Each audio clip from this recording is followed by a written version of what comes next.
coming, and yet God is there all the time. He says in the Gospels, Luke 12, verse 12, he says, there was a multitude around them, and he began to say to his disciples, beware of the leaven of the Pharisees, which is hypocrisy, because there is nothing covered, hidden, that will not be revealed.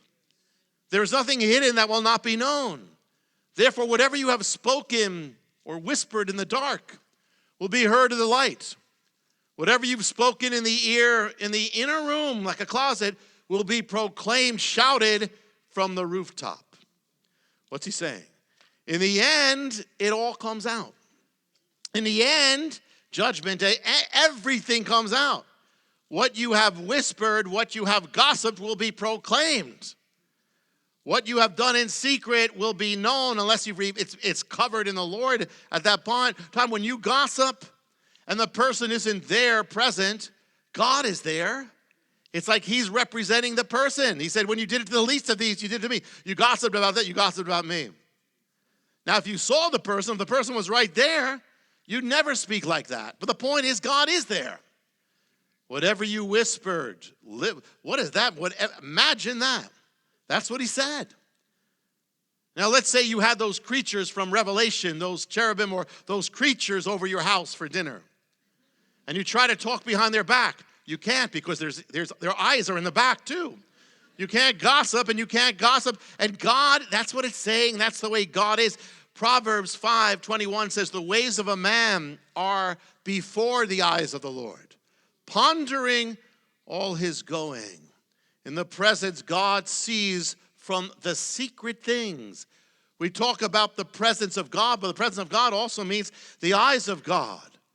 This is to root out a double life, inconsistency, hypocrisy. That's the idea, to live now in light of the presence of God, which is to take all things from the darkness, live in the light.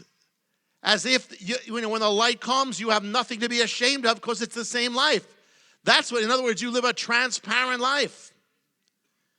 Some people say, what would Messiah do? Or what if he showed up right now when you're acting like that? Or what if he showed up when you're watching that thing on television? And they say, wow, well, live a life like that. But you know what? He said, because he could show up, but it's more than that. He's already there. He's in your living room when you're watching that thing. He's in your bedroom. He's there. The idea is to live with a clean conscience, that whatever I do is consistent. I don't have to hide. I don't have to live a double life. The word in Hebrew for one is echad. Echad, oneness. It says God is one, and we have to be one too. No one can serve two masters, he said. You're going to do one or the other. Be one.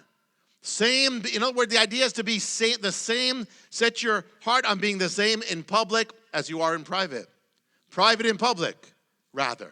If you try to be the same, if you try to be like you were in private here, that may not be good. But be the way you are here in secret.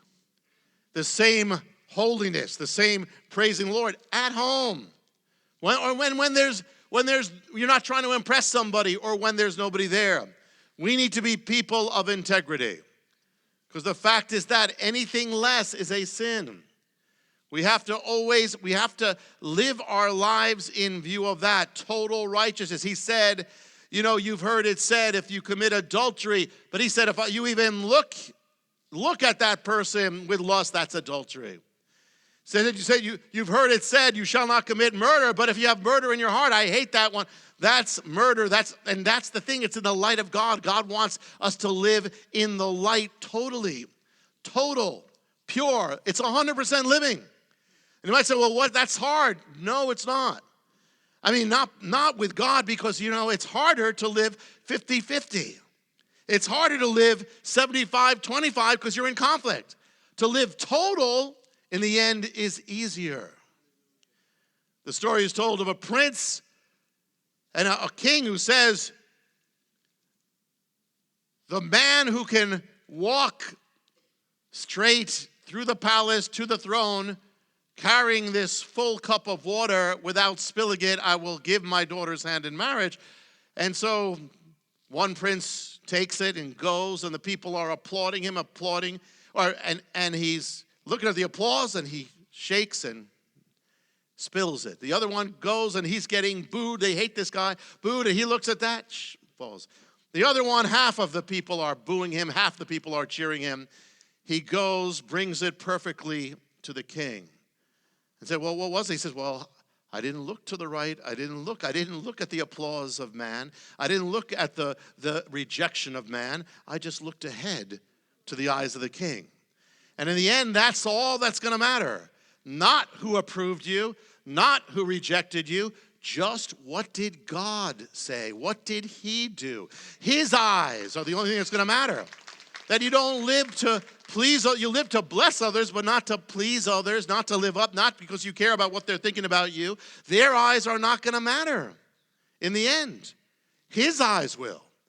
In the end, no matter what if people, I want to be noticed, I want appreciation, I want this, or I want to be famous, I want to be this. It'll mean nothing in the end because everybody's going to pass away. 100 years from now, there won't be anybody here who was there pretty much, but God will be.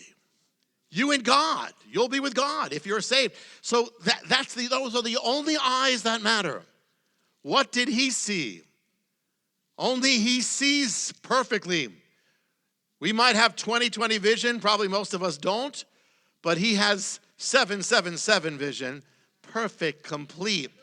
We say, well, this is a viewpoint. What's your viewpoint? Meaning you have this viewpoint. Here you are, and you see things that way.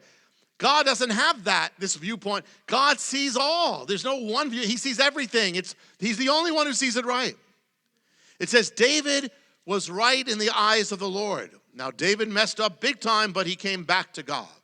But right in the eyes of the Lord. It says in 1 Kings 15, David did what was right in the sight or the eyes of the Lord.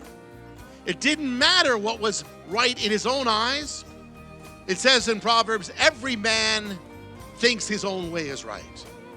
Every man sees himself as right in his way. Isn't it a coincidence that everybody tends to think that they're the ones who are right? Is that a strange coincidence? It's because we see things through a filter, through eyes that are not objective.